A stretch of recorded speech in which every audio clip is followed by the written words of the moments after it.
ഈ oxygen concentrator ഉപയോഗിക്കുന്ന പല ആളുകൾക്കുള്ള സംശയമാണ് ഇതിൻ്റെ ഈ പുറത്ത് വരുന്ന ഹ്യൂമിഡിഫയർ ബോട്ടിൽ അതെന്താണ്, അതെങ്ങനെയാണ് ഉപയോഗിക്കേണ്ടത്, അതിലെങ്ങനെയാണ് വെള്ളം ഒഴിക്കേണ്ടത് എന്നുള്ള സംശയങ്ങളൊക്കെ.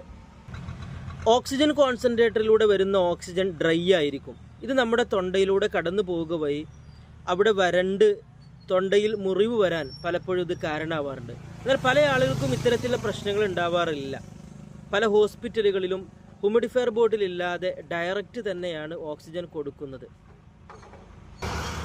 ഇവിടെ ഈ വരണ്ട ഓക്സിജനെ ഹ്യൂമിഡിഫയർ ബോട്ടിലുള്ള വെള്ളത്തിലൂടെ കടത്തിവിട്ട് ഓക്സിജനെ നനവുള്ളതാക്കുകയും തണുപ്പിക്കുകയുമാണ് ചെയ്യുന്നത്.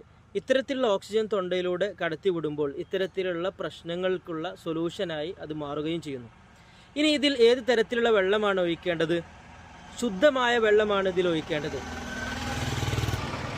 എന്നാൽ സാധാരണ വെള്ളത്തിൽ ബാക്ടീരിയയും മിനറൽസും ഉള്ളതുകൊണ്ട് ഇൻഫെക്ഷൻ ഉണ്ടാവാൻ കാരണമാവാറുണ്ട്.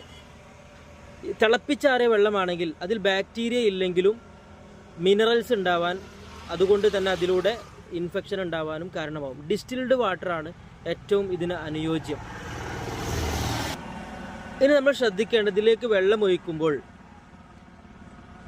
അതിൻ്റെ മാക്സിമം ലെവൽ അതിൽ കാണിച്ചിട്ടുണ്ടായിരിക്കും. അതുവരെ നമുക്ക് വെള്ളം നിറക്കാവുന്നതാണ്. അതിന് മുകളിലേക്ക് വെള്ളം ആവരുത്. അത് പിന്നെ പൈപ്പിലൂടെയൊക്കെ മൂക്കിലോട്ട് വരാൻ കാരണമാവും. എന്നാൽ അതിൻ്റെ താഴെ ഭാഗത്ത് ബോട്ടം ലെവലും കാണിച്ചിട്ടുണ്ടായിരിക്കും. അതിൻ്റെ അടിയിലോട്ടും വരാതെ ശ്രദ്ധിക്കുക. പിന്നെ ദിവസവും നമ്മൾ വെള്ളം മാറ്റി കൊടുക്കുന്നത് ഏറ്റവും നല്ലതാണ്. പിന്നെ എവിടെയെങ്കിലും ബ്ലോക്കുകളോ കാര്യങ്ങളോ ഉണ്ടെങ്കിൽ അതിൻ്റെ മുകളിലുള്ള ബ്രീത്തറിൽ കൂടെ ഒരു വിസിലിംഗ് സൗണ്ട് വരും. അപ്പോൾ വിസിലിംഗ് സൗണ്ട് കേട്ട് കഴിഞ്ഞാൽ എവിടെയെങ്കിലും ബ്ലോക്ക് ഉണ്ട് എന്നുള്ളത് നമ്മൾ മനസ്സിലാക്കുക, അത് ക്ലിയർ ചെയ്യാം. Okay, thank you.